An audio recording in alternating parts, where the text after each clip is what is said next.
ನಮಸ್ಕಾರ. 10ನೇ ತರಗತಿಯ ಪ್ರಥಮ ಭಾಷೆ ಕನ್ನಡ ವಿಷಯದಲ್ಲಿರುವಂತಹ ಪಠ್ಯಪೂರಕ ಅಧ್ಯಯನ ಒಂದು ಇರುವಂತದ್ದು ವಸಂತ ಮುಖ ತೋರಲಿಲ್ಲ. ಈ ಒಂದು ಪಠ್ಯಪೂರಕ ಅಧ್ಯಯನಕ್ಕೆ ಸಂಬಂಧಿಸಿದಂತೆ ಅಭ್ಯಾಸದಲ್ಲಿ ಕೇಳಿರುವಂತಹ ಪ್ರಶ್ನೆಗಳನ್ನ ಉತ್ತರಿಸಿಕೊಂಡು ಬರೋಣ. ಪೂರ್ತಿಯಾಗಿರುವಂತಹ ವಿಡಿಯೋನ ವೀಕ್ಷಿಸಿ ಹಾಗೂ ನಿಮ್ಗೆ ಈ ವಿಡಿಯೋ ಇಷ್ಟ ಆದಲ್ಲಿ ಲೈಕ್ ಮಾಡಿ. ಮೊದಲನೇ ಒಂದು ಪಠ್ಯಪೂರಕ ಅಧ್ಯಯನ ಇರುವಂತದ್ದು ವಸಂತ ಮುಖ ತೋರಲಿಲ್ಲ ಆಗಿರುವಂತದ್ದಾಗಿದೆ. ಪ್ರಶ್ನೆಗಳಿಗೆ ಉತ್ತರಿಸಿ ಅಂತ ಹೇಳಿ ಕೇಳಿರುವಂತದ್ದು. ಮೊದಲನೇ ಪ್ರಶ್ನೆ, ಪುಟ್ಟಪೋರಿ ಏನು ಮಾಡುತ್ತಿದ್ದಾಳೆ? ಪುಟ್ಟಪೋರಿ ಮುಸುರೆ ತಿಕ್ಕುವ ಕೆಲಸ ಮಾಡುತ್ತಿದ್ದಾಳೆ. ಎರಡನೇ ಪ್ರಶ್ನೆ, ಅಮ್ಮ ಎಲ್ಲಿ ಮಲಗಿದ್ದಾಳೆ? ಅಮ್ಮ ಗುಡಿಸಲಿನಲ್ಲಿ ಗೂರುತ್ತ ಮಲಗಿದ್ದಾಳೆ. ಇನ್ನು ಮೂರನೇ ಪ್ರಶ್ನೆ, ಯಾರಿಗೆ ವಸಂತ ಮುಖ ತೋರಲಿಲ್ಲ? ಕಮ್ಮಾರ, ಕುಂಬಾರ, ನೇಕಾರ, ಕೇರಿಯ ಮಾರ ಇವರಾರಿಗೂ ವಸಂತ ಮುಖ ತೋರಲಿಲ್ಲ.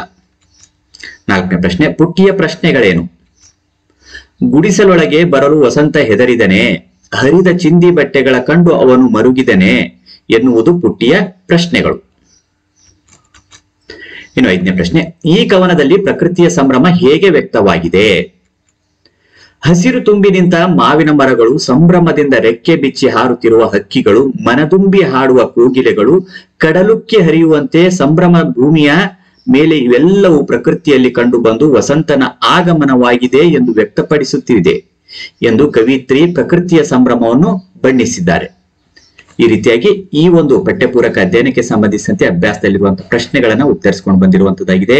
ಇತರ ಗದ್ಯ, ಪದ್ಯ ಮತ್ತು ಪಠ್ಯಪೂರಕ ಅಧ್ಯಯನಗಳಿಗೆ ಸಂಬಂಧಿಸಿರುವಂತಹ ವಿಡಿಯೋಗಳು ವೀಕ್ಷಿಸುವುದಕ್ಕಾಗಿ ಈ ವಿಡಿಯೋದ ಕೊನೆಯಲ್ಲಿ ಪ್ಲೇ ಲಿಸ್ಟ್ ಇರ್ತದೆ, ಕ್ಲಿಕ್ ಮಾಡಿ ವೀಕ್ಷಣೆ ಮಾಡ್ಕೊಳ್ಬಹುದಾಗಿರುವಂತದ್ದಾಗಿದೆ. ಮತ್ತೆ ಮುಂದಿನ ಭಾಗದಲ್ಲಿ ಭೇಟಿಯಾಗೋಣ.